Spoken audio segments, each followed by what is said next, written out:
लाडक्या बहिणींसाठी खूप मोठी खुशखबर. मुख्यमंत्री यांची लाडक्या बहिणींना डबल भेट. लाडक्या बहिणींना गुढीपाडव्यानिमित्त पहिली भेट म्हणजे 25,000 रुपये, तसेच दुसरी भेट म्हणजे 10वा हप्ता बहिणींच्या खात्यात डीबीटी मार्फत जमा होणार. योजनेच्या 10व्या हप्त्याच्या वितरणाला गुढीपाडव्याच्या दिवसापासून सुरुवात आम्ही करणार आहोत. तसेच ही प्रोसेस सलग 4 दिवस चालणार आहे, असे मुख्यमंत्री साहेब म्हणाले आहेत. आता लाडक्या बहिणींना सलग 2 गिफ्ट मिळणार आहेत. गुढीपाडव्याच्या दिवशी पहिला टप्पा पैसे वाटपाचा सुरू होणार आहे. त्या दिवशी 60 लाखपेक्षा जास्त आमच्या लाडक्या बहिणींना आम्ही त्यांच्या बँक खात्यात पैसे जमा करण्याचे आमचे उद्दिष्ट आहे. परंतु सुरुवातीला फक्त या 9 जिल्ह्यातील 60 ते 70 लाख महिलांच्या खात्यात पैसे जमा होतील. आम्ही सुरुवात केलेल्या या योजनेपासून आता इथून पुढे एकही महिला वंचित राहणार नाही. टप्प्याटप्प्याने आमच्या सर्व माता भगिनींना लाडकी बहीण योजनेचे 10व्या हप्त्याचे पैसे जमा होणार, अशा पद्धतीने मुख्यमंत्री यांनी सांगितले आहे. पण आता हे जे काही 25,000 रुपये आहेत, जे काही बहिणींना मिळणार आहेत, हे सर्वच बहिणींना मिळणार नाहीत. काही ठराविक महिलांनाच हे 25,000 रुपये मिळणार आहेत. यात तुमचा सुद्धा नंबर लागू शकतो. पण त्यासाठी तुम्हाला एक महत्त्वाचे काम हे करावे लागणार आहे. कारण की 25,000 रुपये जे काही आहेत ते सर्वच महिलांना मिळणार नाही आहेत. काही ठराविक अशा महिला आहेत त्यांना 10व्या हप्त्यासोबत 25,000 रुपये देखील मिळणार आहेत. पण त्यासाठी तुम्हाला एक महत्त्वाचे काम हे करावे लागणार आहे.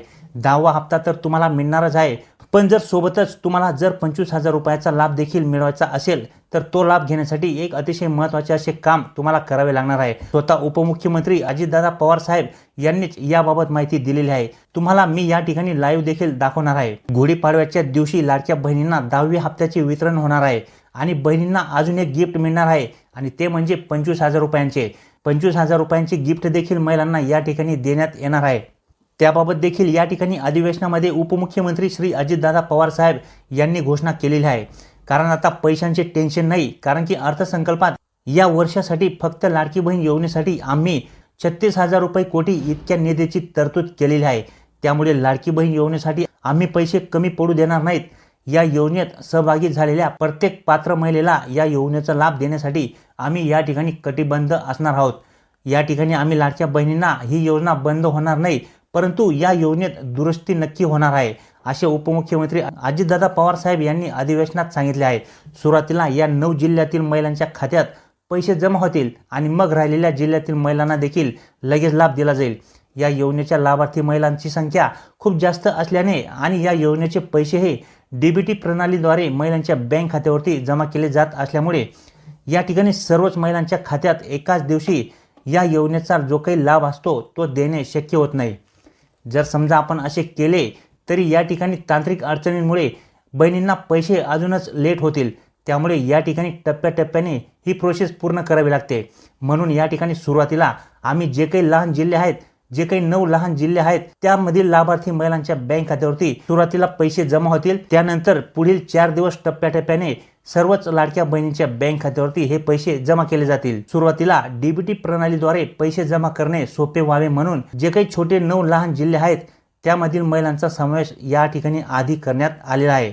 त्यामुळे गुढीपाडव्याच्या दिवशी फक्त हे 9 जिल्ह्यातील महिलांनाच या ठिकाणी पैसे मिळणार आहेत आणि जे काही मोठे जिल्हे आहेत त्यांना या ठिकाणी आता वगळण्यात आलेले आहे. म्हणजेच त्यांना दुसऱ्या दिवशी, म्हणजेच त्या जिल्ह्यातील महिलांना दुसऱ्या दिवसापासून लाभ हा मिळणार आहे. त्यामुळे या ठिकाणी जे काही लहान जिल्हे आहेत त्यांचा आधी समावेश करण्यात आलेला आहे. त्यामुळे बँका चालू असोत किंवा बँकांना सुट्टी असो, पण तुमच्या बँकेत 100% या ठिकाणी पैसे जमा होतील.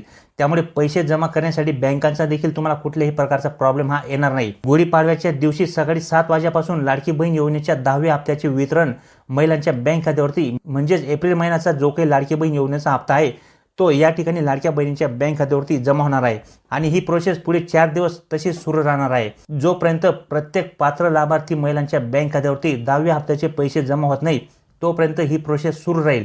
आता कोणते 9 जिल्हे आहेत या 9 जिल्ह्यांची यादी सुद्धा आलेली आहे आणि सोबतच आपण हे सुद्धा जाणून घेणार आहोत की 25,000 रुपये कोणकोणत्या महिलांना मिळणार आहेत, कोणकोणत्या बहिणींना मिळणार आहेत आणि त्यासाठी तुम्हाला नेमके काय करावे लागणार आहे हे देखील आपण या ठिकाणी जाणून घेणार आहोत.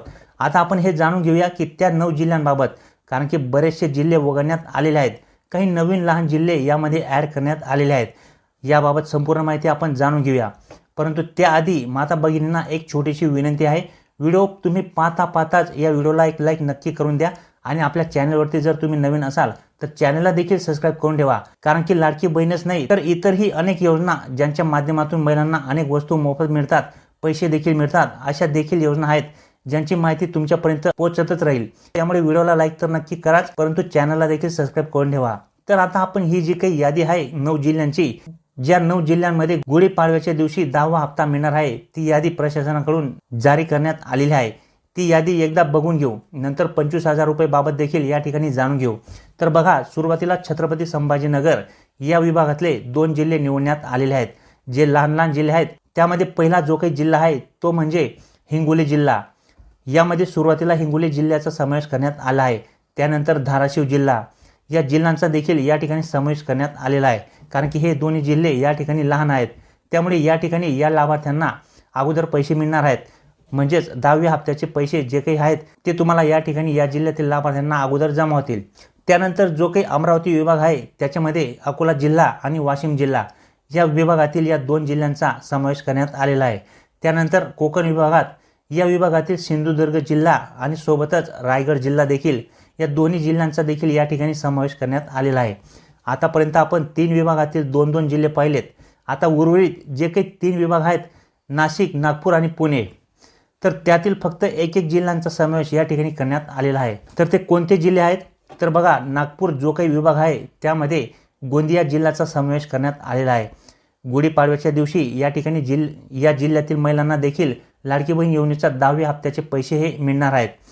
तर आतापर्यंत जे जिल्हे आपण या ठिकाणी पाहिले त्यामध्ये तुमचा जिल्हा आला का नाही हे कमेंट्स करून नक्की सांगा, किंवा तुम्ही कोणत्या जिल्ह्यातील आहात हे देखील कमेंट्स करून नक्की सांगा। तर मित्रांनो, आता पहा, उर्वरित जे काही 2 जिल्हे आहेत त्यामध्ये आता नाशिक विभागामध्ये जळगाव जिल्ह्याचा समावेश करण्यात आलेला आहे, म्हणजेच जळगाव जिल्ह्यातील महिलांना देखील पैसे या ठिकाणी मिळणार आहेत।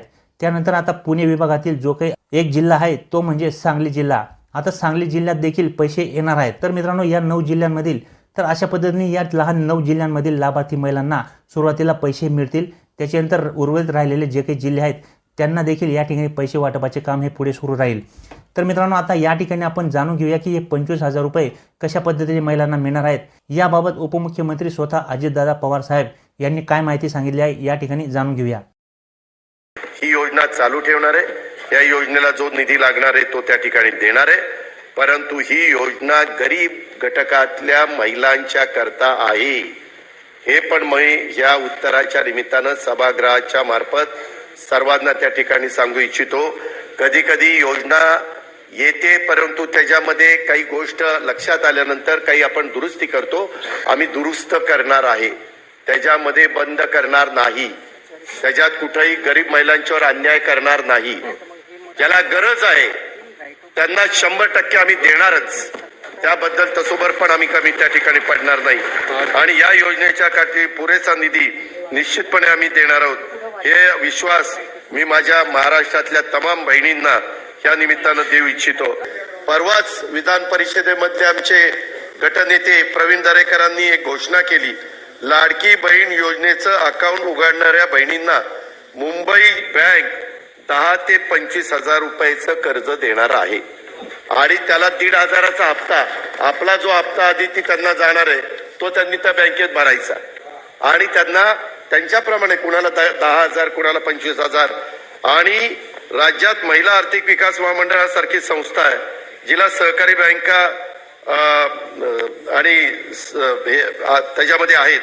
मी आपल्या सर्वांना एक नम्रतापूर्वक आवाहन करू इच्छितो की ज्या महिला छोटा मोठा व्यवसाय सुरू करायचा आहे त्यांच्यासारखी लाडकी बहीण योजनेत जोडून कर्ज योजना तुम्ही काढा, म्हणजे ही योजना केवळ मदतीची राहणार नाही, त्यामधून महिलांचं सक्षमीकरण करण्याच्या बाबतीत आणखी एक पाऊल त्या ठिकाणी पुढे टाकलं जाईल।